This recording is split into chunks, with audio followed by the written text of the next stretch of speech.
white-haired lady, was operating a small motel and restaurant on the Niagara frontier, cooking meals, cleaning rooms, making beds. Then success came to her, and fame, and wealth. Prosperity arrived after Elsie Berger bred her standard-bred broodmare to a famous stallion in Pennsylvania. The union of her mare and the famous stallion resulted in the birth of a chocolate-colored pacing colt. This colt, his name was Niatross.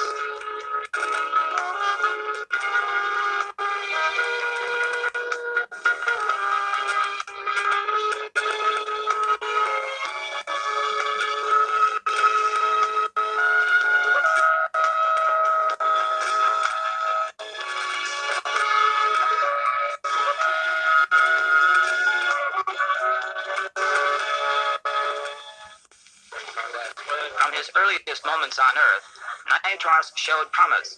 He was tall, healthy, had sleek lines, and moved cleaner and crisper than his pasture peers. Niatross showed so much promise, in fact, that the man destined to train him, a youngish veteran by the name of Clint Galbraith, asked Ms. Berger if he might purchase a share of the colt. But Berger, who had known Galbraith for years, who considered him almost a son, said no, he could not buy a portion of the horse. Instead, she said, Galbraith could have 50% of Niatross as a gift. And the trainer naturally accepted with gratitude. So Niatross, with Galbraith in the Sophie, commenced his first year after racing. What a year it was. He raced 13 times. He scored 13 victories. His fame grew quickly as viewers watched with awe his television appearances from coast to coast, winning races with purses ranging up to $860,000. Was making that blast drive. Here comes Denali. It's Niatross in front to the wire.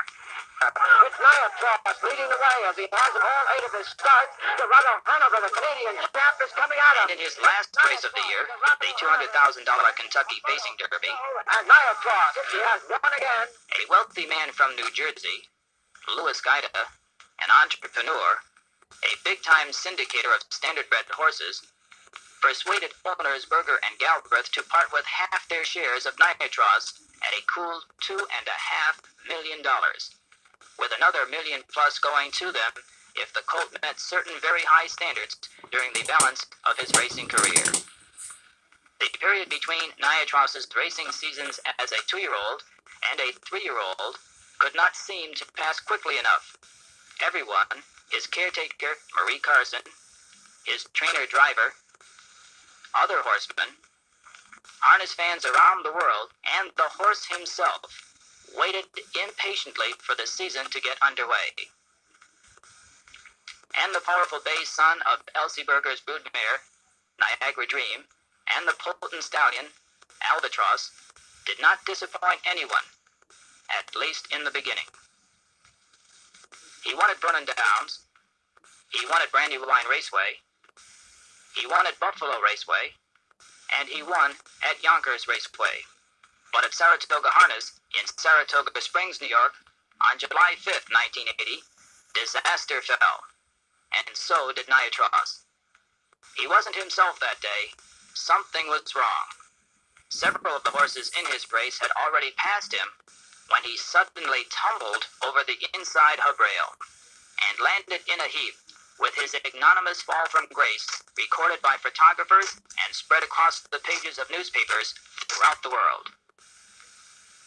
Niatross was up quickly, unharmed but for a few minor bumps and bruises, and his trainer, within a couple of days, was convinced he had not been drugged, as some had charged, and that he was hale and healthy and ready to race again. Not that Mr. Galbraith was unconcerned, was not fretting. It might be best if the colt would race no more, that he be retired, syndicate spokesman said. The marriage of the Berger-Galbraith tandem and the Niatross stable, or syndicate, had soured, was on the rocks, and the feuding would grow worse as time wore on. Clint Galbraith, however, remained adamant. His 1,000-pound baby was in perfect condition, was ready to win the Meadowlands Pace in New Jersey on July 18th. Followed by inside, Tyler B. on the outside, Secret Service. Tyler B. in storm damage, and they're following Niatross, and nobody's going to catch him.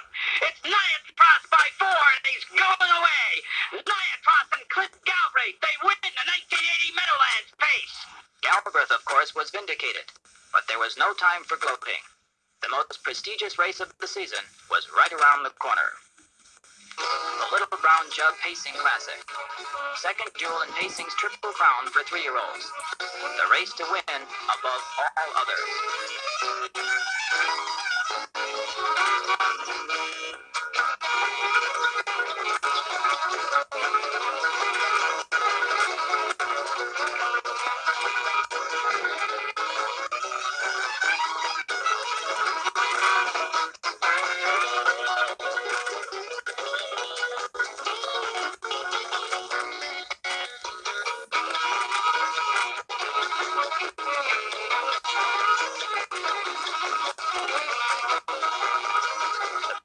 Traditionally draws the best sophomore pacers in North America, but only one of them was capable of luring 45,621 fans to a small fairground in rural Delaware, Ohio, on a Thursday afternoon. Niatross.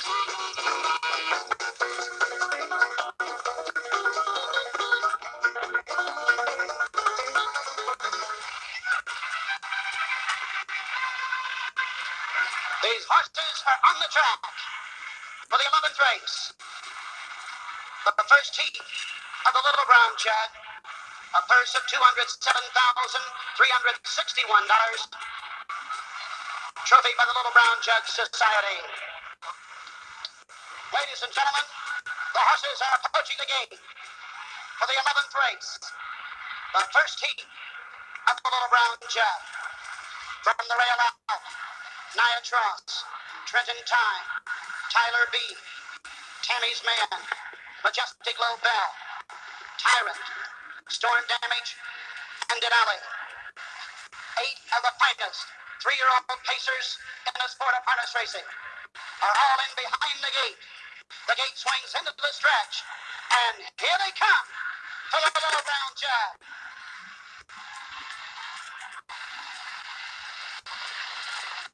They're off fan pacing, and it's Storm Damage charging out for the lead on the outside. Niatross at the rail. Trenton Time is third. Tyler B racing fourth. Around the turn, it's Niatross with the lead. As they race to the backstretch, Tammy's Man racing sixth. The crowd had come to see a wonder horse, and a wonder horse they saw. Treading the field as they race to the backstretch, and the 3-quarter line. It's Niatross and Clint Galbraith on top of the field by 2 lengths. Trenton Time is second. Storm Damage parked on the outside third. The 3-quarter line as they race around the turn. The 3-quarters in 1 at 26 and 3. At third quarter in 28 and 3. And opening up is Niatross by 4 lengths. Trenton Time second. Storm Damage third. Tyler B trying to find room as they come to the wire. It's Niatross drawing away from the field by 4 lengths to nearly. The mile equaling the world's record, 1:55. The fastest heat in the history of the Little Brown Jug. 1 minute and 55 seconds, equaling the world record for pacers over a half-mile track. But you must win 2 heats on the afternoon to capture the Little Brown Jug. So an hour later, Niatross and his 7 foes returned to do battle a second time. Harness fans in the stands sensed the record would fall in the second heat, but it was doubtful. Rain the day before had slowed the track, and Clint Galbraith himself had promised no records. Normally just racing to win and the records can come later. I think when you start trying to set the record, that's when you get yourself beat. Still, Niatross was a champion. Many thought the greatest ever, and breath-stealing heroics were as natural to him as speech-making to a politician. They're off fan racing, going for the lead. Niatross at the rail. Denali on the outside with a rush. Treading time down along the rail, third. Tyler B.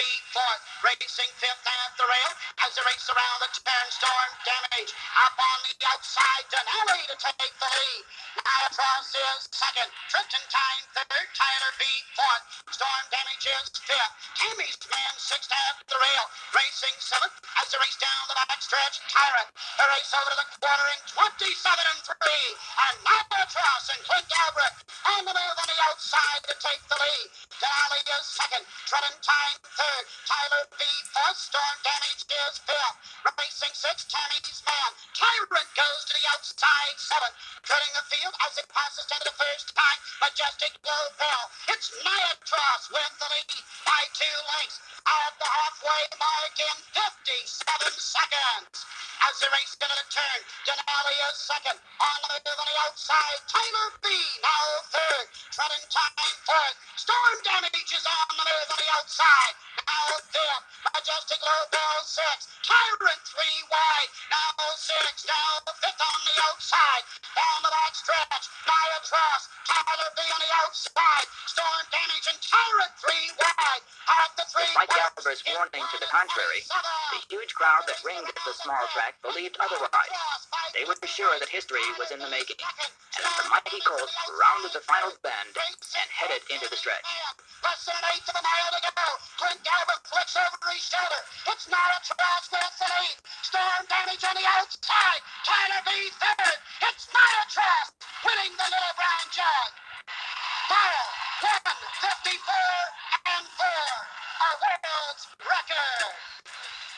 For Niatross, it was clearly a case of how to succeed without really trying. A horse that was not to set a record had set a record.